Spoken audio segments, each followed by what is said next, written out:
En un año del siglo XVI, cuando a un señor se dio el permiso para poder comercializar el teñido de cueros con unos tintes azules.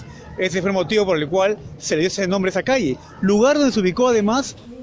Bien amigos, buenas tardes nuevamente. Aquí seguimos en esta segunda media hora de Simplemente Lima, aquí en Onda Digital Noticias, un programa dedicado a don Ricardo Palma. Estábamos conversando en la primera parte con un actor que lo representa casi a la perfección, ustedes lo han visto, pero por supuesto el tema de Palma nos da para mucho más y para eso tengo el gusto de haber invitado hoy a un gran amigo, el historiador Jorge Guamán. Jorge, buenas tardes, bienvenido a Simplemente Lima. ¿Cómo estás, David? Buenas tardes, muy agradecido por la invitación y bueno, muy contento de participar de esta conmemoración por el centenario de nuestro gran tradicionista Ricardo Palma. Por supuesto, Jorge, vamos a conversar hoy un poco sobre las actividades que están realizando y algunos datos de su vida, pero antes de ello, por favor, vamos a ver un video que nos han preparado producción sobre Ricardo Palma.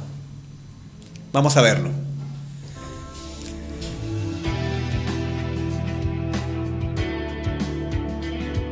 Palma fue un muy creativo y dio en el clavo al ofrecer pues al público lector un relato breve, enjundioso, de fondo histórico, pero muy sazonado y condimentado por su ficción, por su imaginación, por su fantasía.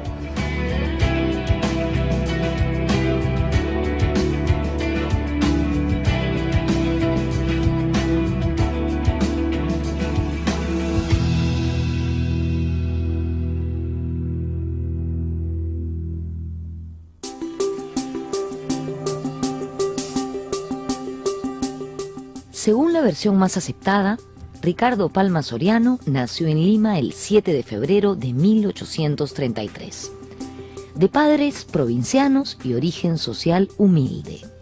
Existen algunos debates sobre su lugar de nacimiento, pero lo más difundido es que fue limeño. Por sus venas corría sangre española, andina y africana. Esa condición de mestizo hace que a Palma se le atribuya la famosa frase: en el Perú, el que no tiene de inga, tiene de mandinga. Es decir, el que no tiene de indio, tiene de negro.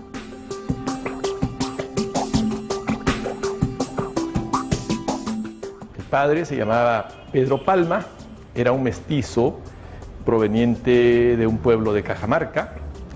La madre, Dominga Soriano, era una cañetana y era lo que se decía entonces una cuarterona libre.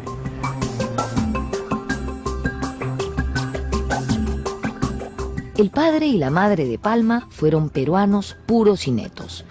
Resulta así por la virtud incontrovertible de los documentos que el máximo representativo del limeñismo literario, a quien por esto se regateaba la condición total del peruanismo, fue el fruto de la unión de un hombre andino del norte del país. Y es que si tanto se ha escrito, se ha hablado sobre Ricardo Palma, un personaje que este mes se conmemoran 100 años de su fallecimiento, y justamente para seguir hablando de él y que nos aporte unos datos sobre las actividades que están realizando, vamos a conversar con Jorge. Jorge, ¿qué actividades ha preparado la Biblioteca Nacional del Perú en torno a este centenario del fallecimiento de don Ricardo Palma? Bueno, es una pregunta interesante porque Ricardo Palma es uno de los grandes pilares de la Biblioteca Nacional del Perú. Y no solamente es un referente para nuestra institución, sino que es un personaje emblemático de nuestro periodo republicano. Entonces, este año estamos conmemorando el centenario de su fallecimiento y la Biblioteca Nacional no podía ser ajena a este recuerdo, ¿no? Básicamente, la biblioteca ha realizado pues un conjunto de actividades culturales, lo que es, por ejemplo, una romería a la tumba de don Ricardo Palma. El día de ayer hemos participado en una conferencia hablando sobre las actividades y la gestión de Ricardo Palma en la Biblioteca Nacional. Y bueno, estamos dentro ya de actividades mucho más específicas, revalorando todo el material ligado a Ricardo Palma que resguarda la biblioteca, ¿no? Justamente eso te quería preguntar. Mencionas que la biblioteca resguarda un material ligado a él. ¿De qué hablamos? Hablamos de manuscritos, también hablamos de fuentes de consulta que él empleó para sus escritos. ¿Qué cosa es este fondo? Claro, mira, ahí hay un detalle bien interesante. Ricardo Palma estuvo ligado casi toda su vida a la Biblioteca Nacional, como usuario, como funcionario, como director de biblioteca. Entonces, la presencia de Ricardo Palma es total en la institución. Por supuesto, muchas cosas ya no están. Hay que recordar que la Biblioteca Nacional pasó por un incendio en 1943, pero ¿qué es lo que ha quedado? Por ejemplo, libros con anotaciones de don Ricardo Palma que salieron en el contexto de la guerra hacia el vecino país del sur, y en el año 2007 y en este año 2017 han retornado. Entonces son libros que cuentan con inscripciones de don Ricardo.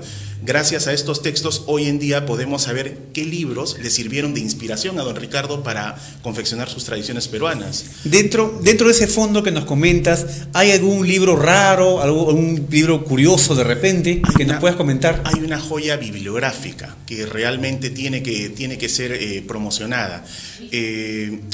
Un personaje muy emblemático del periodo virreinal fue don Manuel de Amat y Junyent, claro que ¿no? sí. Ligado a algunas obras públicas de Lima, mucho más conocido por la relación sentimental que tuvo con la actriz Micaela Villegas. El detalle es que también recibió muchas críticas por supuestos actos de corrupción, ¿no? Eso ya da para otro tema, pero el detalle es que cuando él estaba para irse, apareció un impreso clandestino, es decir, sin las licencias, ¿no?, del Estado virreinal, donde se contaban muchas cosas negativas del virrey, pero también muchas cosas de Micaela Villegas. Don Ricardo Palma, en el año 1880, mientras era subdirector de la biblioteca, pudo consultar ese ejemplar y le hizo muchas anotaciones de puño y letra, ¿no?, sobre todo en aquellas donde se hablaba de Micaela Villegas. Y ese ejemplar es el que le sirvió de inspiración para confeccionar una de sus tradiciones más conocidas, Genialidades de la Perricholi. Entonces tú puedes ver hoy en día en la biblioteca, dentro del fondo Libros de Vueltas por Chile, el material que le sirvió de fuente para construir esa tradición. A mí me parece genial. No, por supuesto, qué interesante. Además de que ya conocemos el puño y letra de Ricardo Palma por las acuarelas de Pacho Fierro, que es lo más visible, pero conseguir este material biográfico es interesante.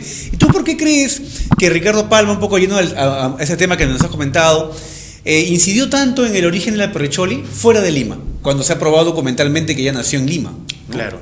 Bueno, en realidad... ¿Cuál es tu opinión? ¿Qué cosa crees tú que hubo allí? Lo que pasa es que en el siglo XIX se trabaja mucho con documentos que están a la mano, pero no todos estaban a disposición de los investigadores. Entonces, los documentos referidos al origen de Micaela Villegas no estaban pues a disposición en aquel entonces. Entonces, a falta de documentos, lo que circulaba eran los rumores. Entonces, lo que hizo Ricardo Palma, como él muchas veces decía, ¿no?, para confeccionar sus tradiciones, él recurría, cuando no había documentación histórica, a la conseja popular, a lo que decía el pueblo. Y lo decía abiertamente, ¿no?, según la conseja popular. Exacto. ¿No? ¿Es un error, tú crees, hoy que los historiadores tomen como una fuente seria a Ricardo Palma para elaborar o fundamentar alguna historia? Yo creo que si van a tomar a Ricardo Palma como fuente, primero hay que hacer un trabajo de análisis de cómo construía su obra Ricardo Palma. Ricardo Palma en estricto no hace historia y como tal no puede ser tomado como una fuente histórica. Ricardo Palma hacía tradición. ¿Y qué es la tradición? Una historia, ¿no?, con mucha ficción, ¿no?, una historia ficcionada. Él se inspiró mucho en autores como Sir Walter Scott o como Alejandro Dumas, ¿no?, que parten ambos de hechos reales, verídicos, pero luego hermoseados con cosas propias de la imaginación. Y la imaginación de don Ricardo pues era afiebrada, era riquísima, ¿no?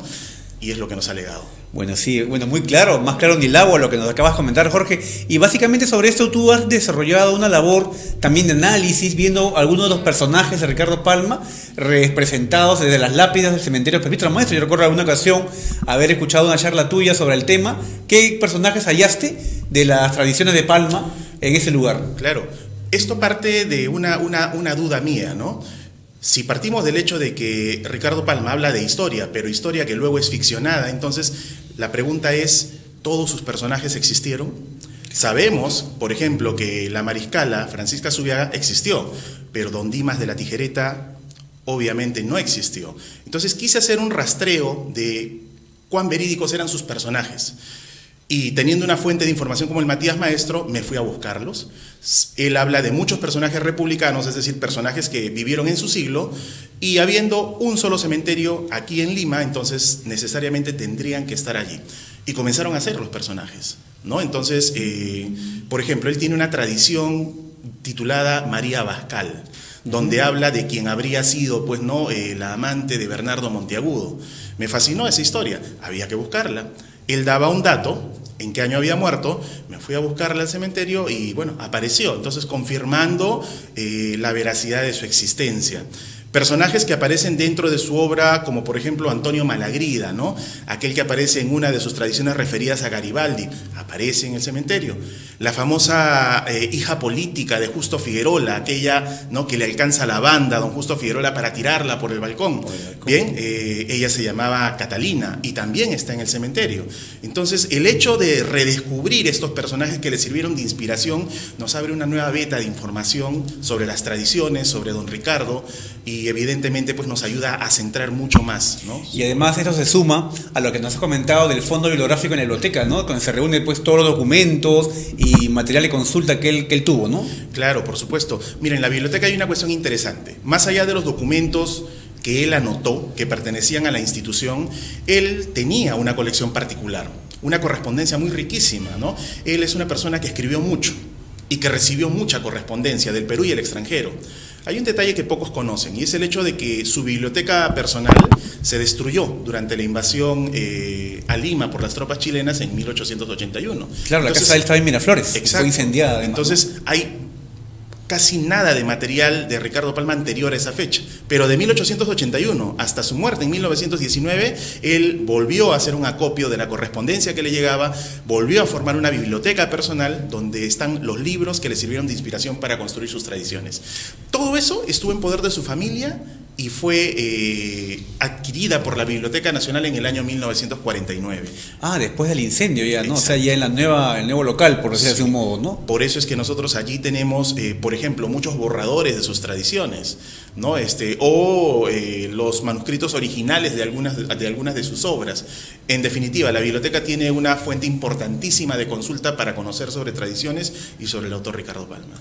Mucho se ha comentado respecto a la importancia que tiene él, no solo se ha comentado, es evidente, ¿no?, el aporte que él ha hecho de sus tradiciones, creando además este género, uno de los baluartes más fuertes de este género, ¿no?, a nivel sudamericano. Claro, él tiene todo un proceso evolutivo en lo que es la construcción de lo que al final nosotros conocemos como tradición. Él originalmente se aficiona mucho a la lectura de crónicas que te hablaban de sucesos del siglo XVI, donde cundía mucho, ¿no?, el cuento, ¿no?, donde cundía mucho la historia, pero una historia no como objetivo, sino como un medio para moralizar. Entonces, él comienza llamando a sus producciones, a las propias, por ejemplo, ¿no?, crónicas, romances, historias, pero en algún momento él define finalmente sus trabajos como tradiciones, ¿no? Y bueno, esto es muy interesante, pues, ¿no?, poder rastrear cómo va evolucionando este género. Has mencionado crónicas del siglo XVI, ¿no? ¿Estas existen ahora como fondo documental en la biblioteca? ¿Se han ubicado? Existen, por supuesto. Bueno, y no solo existen, sino que Ricardo mismo las citaba. Él consultó mucho, por ejemplo, la obra del Inca Garcilaso de la Vega. Claro, los comentarios Yo te quiero reales. contar algo, por ejemplo. Una de las tradiciones más conocidas de don Ricardo es aquella tradición titulada Carta Canta. No sé si tú la recuerdas, sí, que es justamente donde dos indios van transportando 10 melones, se comen 2 melones y al final, ¿no?, el encomendero se da cuenta y los castiga. ¿Por qué? Porque el dato de que habían 10 melones estaba en una carta. Todo eso que todo esto que Ricardo Palma lo presenta como una tradición, en realidad lo toma de los comentarios reales del Inca Garcilaso de la Vega. Y ahí está íntegro, ¿no? Entonces podemos también ver cuáles son las fuentes de don Ricardo Palma para la construcción de su obra. Claro, la obra también de Inca Garcilaso es monumental, ¿no? En este caso recreando o construyendo historias del siglo XVI, como has comentado muy bien. También Palma le toca vivir un siglo de muchos cambios, ¿no? El siglo XIX con las guerras, ¿no? Primero la de la guerra con la Confederación, luego él mismo pelea en la defensa de Lima, ¿no? También todos estos momentos de en cierto modo dramáticos para la vida de cualquier persona habrán sido también un estímulo para lo que él escribió. En definitiva, lo que tú dices es cierto. El siglo XIX es un siglo de las guerras, revoluciones también, ¿no? Que participó de guerras externas e internas. Y en definitiva, Palma es un ser político por naturaleza. Y este aspecto político lo va a desarrollar desde su tribuna como periodista. Palma fue polifacético, fue marino, fue contador, fue periodista, fue escritor, ¿no? Fue director de biblioteca, pero en todo caso como periodista desarrolló una actividad intensa, ¿no? Todos los periódicos en los que escribió Palma, que en realidad fueron muchísimos, muchos como redactor y en algunos también como director de estas publicaciones, se conservan, están en la Biblioteca Nacional y podemos ver nosotros ese espíritu travieso, ese espíritu un poco de caricaturizar al personaje político que se muestra en sus tradiciones, ya lo vemos en sus publicaciones periodísticas de años anteriores, publicaciones de los años 50, de los años 60. Entonces, las tradiciones, algo así como que son el resultado final de toda una evolución que está ligada obviamente a la visión política y a la visión social de Palma sobre esta Lima que era muy cambiante. Y que además ha influido mucho, y como dijo nuestro primer invitado, son cosas que hasta el día de hoy se repiten, ¿no? Muchos de los elementos, sobre todo ligados a la corrupción, que lamentablemente es un tema presente. Jorge, volviendo al tema de las actividades de la Biblioteca Nacional, sabemos que hace poco, el año pasado, si no me equivoco, se conmemoraron también 100 años de la muerte de Manuel González Prada, ¿verdad? Exacto. ¿Cuáles son las actividades, a grosso modo, que te recuerdas que se hicieron en ese momento? Y mi pregunta va, porque se sabe que históricamente González Prada y Palma eran rivales, ¿no? Aunque los dos fueron directores de la biblioteca en su momento. Sí, bueno, las actividades de González ligadas, ¿no?, al fallecimiento de Manuel González Prada se desarrollaron en la institución, se desplegaron notas periodísticas, ¿no? Se hizo pues una búsqueda documental de sus principales textos, ¿no?, tratando de revalorar un poquito, ¿no? También se llevaron pues al área de conservación textos, primeras ediciones de don Manuel González Prada. Y en el caso de don Ricardo Palma también, ¿no?, se está haciendo lo mismo, ¿no? Entonces hemos tenido ya presentaciones donde se ha hablado de la vida y obra de don Ricardo, se ha hecho una romería institucional. Te cuento que estoy planteando al área indicada el hecho de que podamos hacer una romería, más que ya en términos institucionales, una romería para ver y valorar, ¿no?, in situ a los personajes de Ricardo Palma que están en el Matías Maestro. Que además fue parte de tu trabajo en su momento y que ahora lo has compartido en un modo. Exacto, ¿no? Claro, Entonces, interesante. Esperemos que esta propuesta llegue a buen término. Dentro del marco del centenario. Tendría que ser definitiva, claro, ¿no?, en estas semanas. En estas semanas. Ojalá que se lleve a bien, ¿no? Interesantísimo, una romería, los personajes de Ricardo Palma en el cementerio Perímetro Maestro. ¿Qué más actividades se están preparando? Tengo entendido que también hay conferencias, tú mismo vas a dar, o has dado una conferencia recientemente. Bueno, el día de ayer estuvimos en la Gran Biblioteca Pública de Lima hablando del legado, de la vida y de la obra de don Ricardo Palma. Ya estamos culminando el mes. Sí, en todo caso, hay algo que está programado durante todo el año. La Biblioteca Nacional del Perú es el ente rector en todo lo que se refiere a lo bibliográfico documental, libros, documentos y todo esto.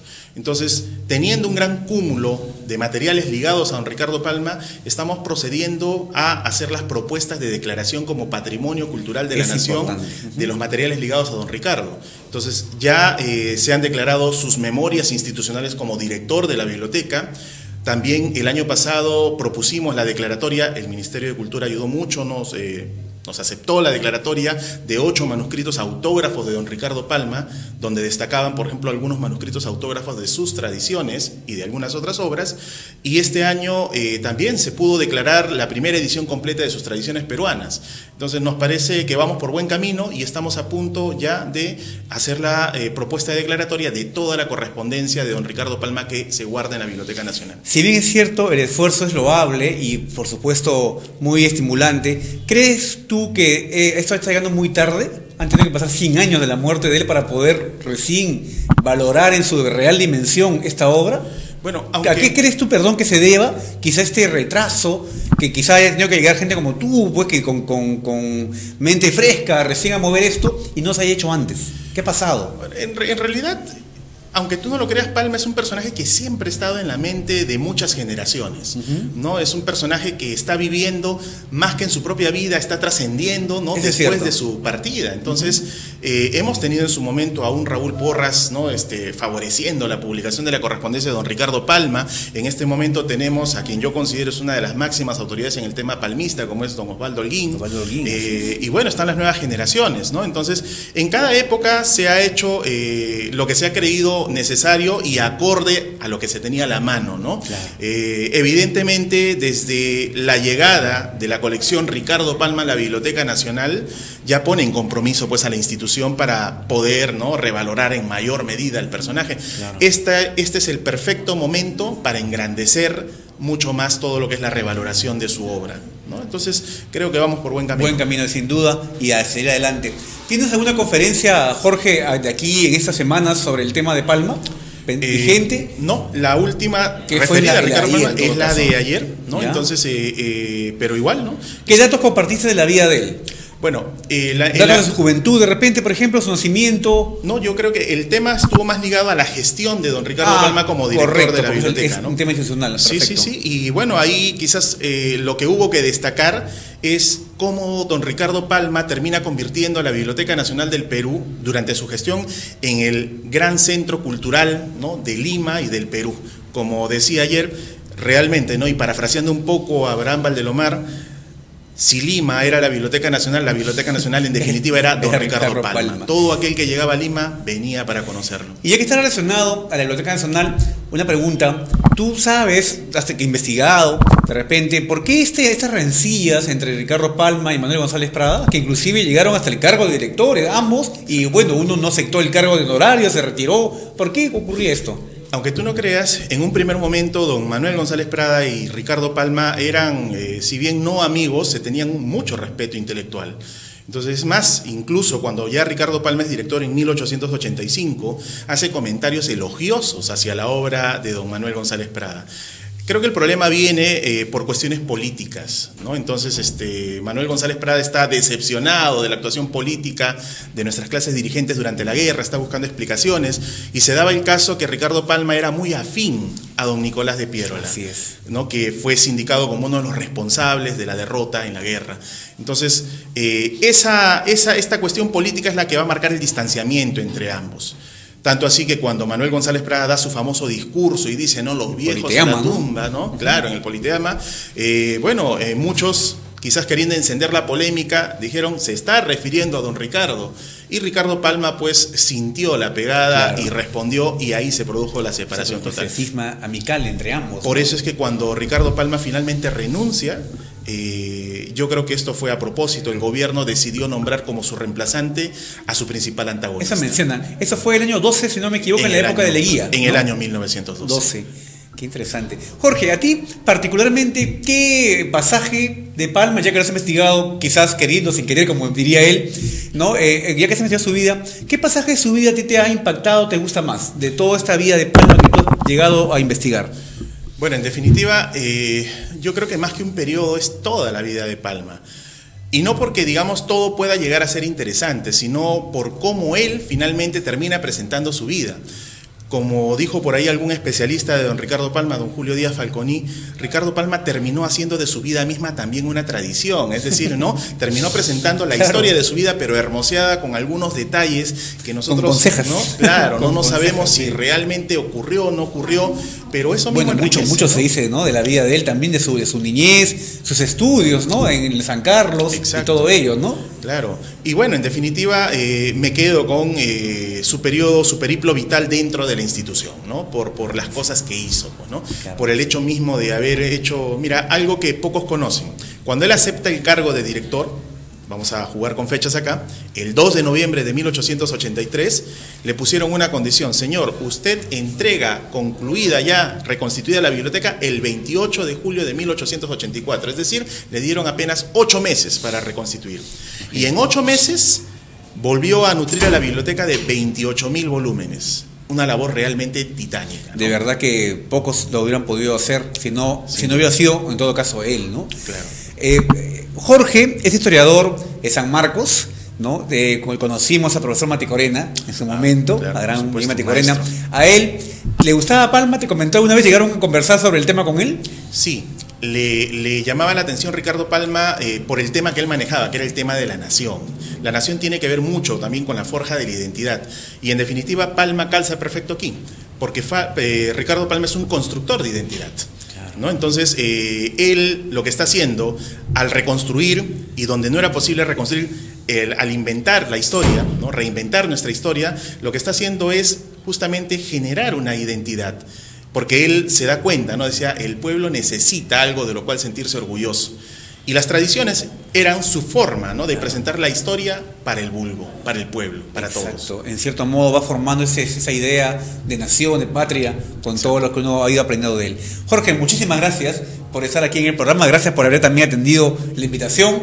Sin duda, yo pensé que este tema eras tú el indicado para que nos cuentes, y hemos visto pues que ha sido largamente superada la expectativa. Muchas gracias, Jorge, por estar aquí. Muchas gracias a ti y, por supuesto, a ti y a todos los invitamos a la Biblioteca Nacional del Perú. Recuerden que nosotros somos pues guardianes de la memoria documental peruana. Entonces todos quedan cordialmente invitados. Además que, amigos, sepan ahora que el acceso a la biblioteca es libre. Con el DNI uno puede ir a la de San Borja y acceder a algunas zonas en las cuales, por supuesto, hay información abundante para poder seguir nutriéndonos, ¿no?, de este conocimiento que es nuestra riquísima historia. Por supuesto, la lectura abre mentes, ¿no?, te ayuda a progresar. Exacto. Muchísimas gracias, Jorge. Amigos, muchas gracias por estar en este programa de Simplemente Lima. Hoy ha sido un programa espectacular. Este video va a estar colgado en YouTube, seguramente va a tener muchísimas vistas, pero más allá de ello, gracias por tu atención este día. Regreso el próximo viernes. Hasta la próxima.